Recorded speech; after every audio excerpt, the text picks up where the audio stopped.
seeing different stories out there in relation to DK Metcalf. The one thing I do like, though, and I get that it's a valid question when you see what the Chiefs got in exchange for Tyreek Hill, and you look at where the Seahawks currently are with DK. He's in the final year of his deal.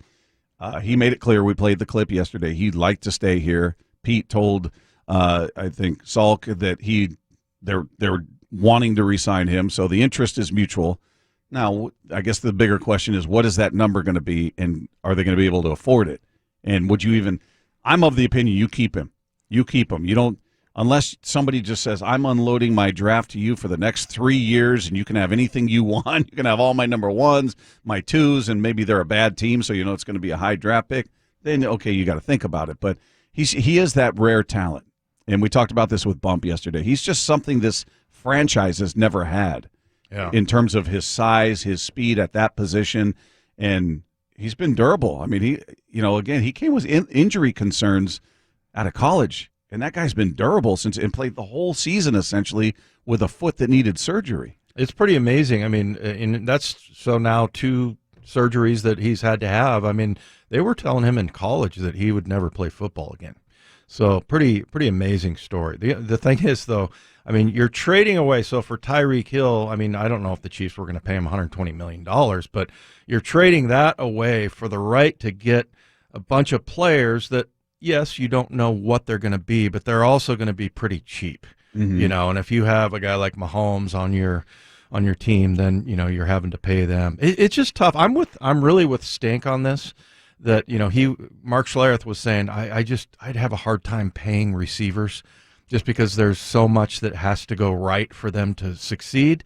But I'm going to say, I don't know about $120 million, but I feel like you need to get him re-signed, DK Metcalf.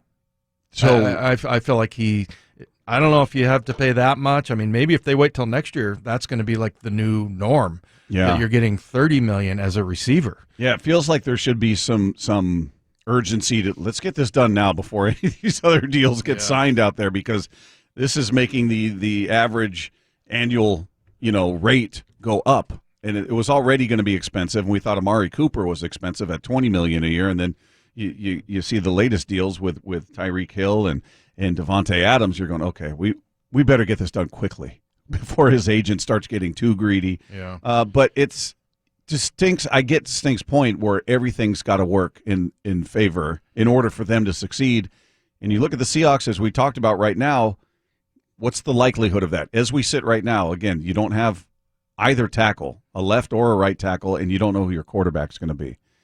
And the success of the receiver is dependent upon all of that.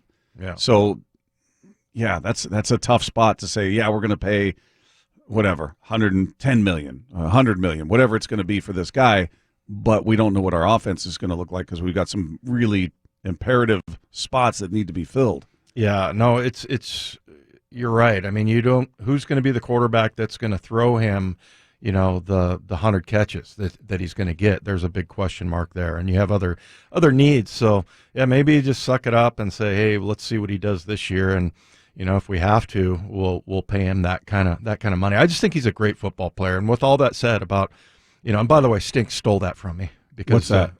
That a lot has to go right before. Right. I'm just kidding.